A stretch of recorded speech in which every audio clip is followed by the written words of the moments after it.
So quick update po tayo mga kaparokya para naman po sa ads count na nakuha or lumabas sa Itbulaga ngayong araw po ng Biyernes. But since mabilisan lamang po ito mga kaparokya, ay mag-shoutout po muna tayo ng mga masusugid po nating manonood.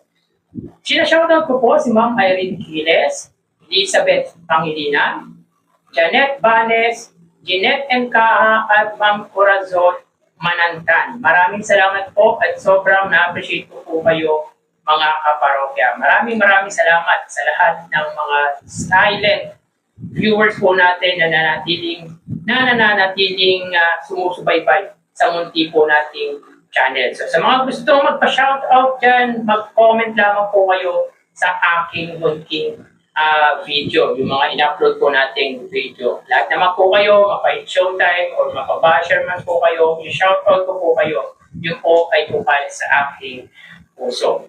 So yun nga po mga parokya, since update lamang po ito para sa ads count ng Itbulaga ay mag-wrap up muna tayo or let's say konting recap lang po tayo sa mga nakalipas na ads na nakuha ng Itbulaga. So, yung 91,000 ads nga po, ito nga po ang pinakamataas na number of ads in a single episode ng Itbulaga.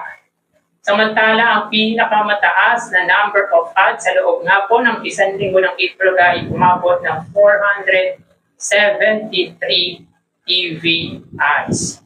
So, yan po ang ads na pinakamataas para sa single episode at ads naman po para sa loob ng isang linggo. Since ngayon po ay medyo bumaba na nga po ang number of ads ng Itbulaga, ay konting recap lang po ang ibinigay po nating update. So ngayon po mga kaparokya, meron po silang 43 TV ads.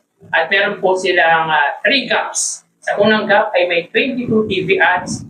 Sa pangalawa ay 11 at sa pangatlo ay 10 TV ads. So mababa po talaga mga kaparokya ang TV ads na lumabas sa pananghaliang programa ng Legendary Trio ngayong linggo. Pero may good news tayo mga kaparokya. Kahapon ay in-update ko po kayo with regard nga po sa bagong makakasama ng Itbulaga sa Sugod Mall, Sugod Bahay, Sugod Studio mga kapatid na Bioderm. So muli pong bumalik ang isa nga po sa big time sponsor ng Itbulaga na Bioderm. At tulad ng lagi po natin sinasabi mga kaparokya, yung mga lumalabas na advertisement or yung mga kumpanya, produkto na lumalabas sa Itbulaga, yung mga sponsors, ating pong tangkilikin dahil malaking tulong nga po ang naibibigay po nito sa pagsuporta sa Itbulaga. Even sa It Showtime mga kaparokya, wala man po tayong na isi-save na number of ads sa It Showtime dahil sa dami nga po nilang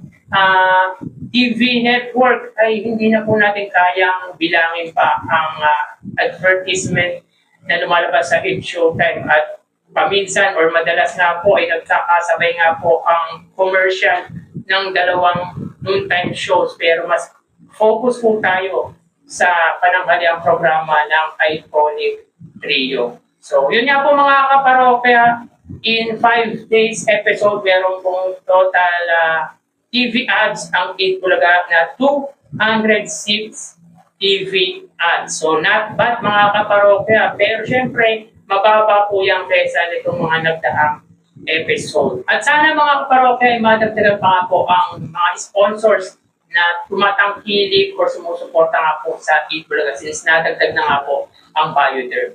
So, nung Lunes nga po ay may 36 ads, nung Martes ay 38, nung Miyerkules ay 48, nung kahapong episode ay 41, at ngayong araw po ay 43 TV ads. So, malaking tulong nga po mga kaparokya yung mga advertisers, yung mga sponsors para ma-maintain, ma-sustain ng isang programa ang kanilang programa. Kumbaga, sila nga po yung nagiging dahilan para ipagpatuloy ng It Showtime, ng Itbulaga ang pagbibigay ng tuwa't saya sa kanilang manonood para makapagbigay din po sila ng tulong sa kanilang mga masusugid na taga-subaybay. Kaya ating tangkilikin ang mga produkto, ang mga kumpanyang sumusuporta at patuloy na nagtitiwala sa mga kilala at dakilang noontime program dito sa bansa, ang It's Showtime at ang Eat Bulaga.